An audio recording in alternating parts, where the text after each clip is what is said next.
Hello students, let's read the question. Among the following four wires of the same material, which will have the largest extension when the same tension is applied?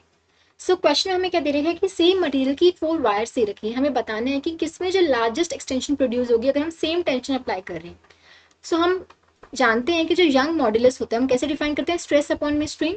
तो stress के equal होगा force upon में area divide by जो strain होगा extension produced in the wire divide by original length. ठीक है, तो यहाँ से जो एक्सटेंशन होगा हम किसके इक्वल लिख सकते हैं, एफ अपॉन में ए.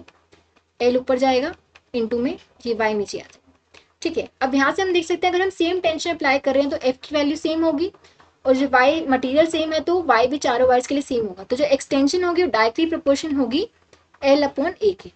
ठीक है, अब एरिया की जगह हम क्या पुट कर सकते हैं, एरिया में पता है कि किसके इक्वल होता है pi r square. In terms of diameter लिखें तो ये हो जाएगा पाई डी बाई 2 का स्क्वायर. ठीक है, तो पाई अपॉन में 4 डी स्क्वायर. ठीक है, तो अगर एरिया डी स्क्वायर के प्रोपोर्शन है तो हम बोल सकते हैं कि जो डेल्टा एल होगा प्रोपोर्शन होगा एल अपॉन में डी स्क्वायर के. ठीक है, क्योंकि एरिया डी स्क्वायर के प्रोपोर्शन है.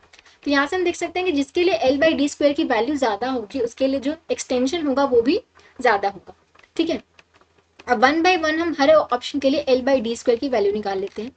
अब लेंथ हमें दे रखी है फर्स्ट ऑप्शन 50 सेंटीमीटर. 50 सेंटीमीटर मतलब 0.5 मीटर. ठीक है, इसको हमने क्या कर लिया मीटर में कन्वर्ट कर लिया और नीचे क्या 0.5 मिलीमीटर.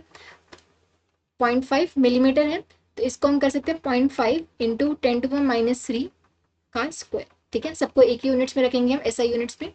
तो ऊपर आ जाएगा 0.5 नीचे आएगा 0.25 इंटू 10⁻⁶. ठीक है, तो ये आ जाएगा 2 पे जाएगा तो ये हो जाएगा 2 इंटू 10⁻⁶. ठीक है, अब बी ऑप्शन के लिए देखो लेंथ हमें दे रखी है 100 सेंटीमीटर मतलब 1 दे रखी है, 1 मीटर दे रखी है. ठीक है, 1 मीटर हो गया ये डिवाइड बाय डायमीटर के 1 मिलीमीटर. 1 मिलीमीटर 10⁻³ मीटर तो ये हो जाएगा 10⁻³ का स्क्वायर. तो ऊपर जाके 10⁻6.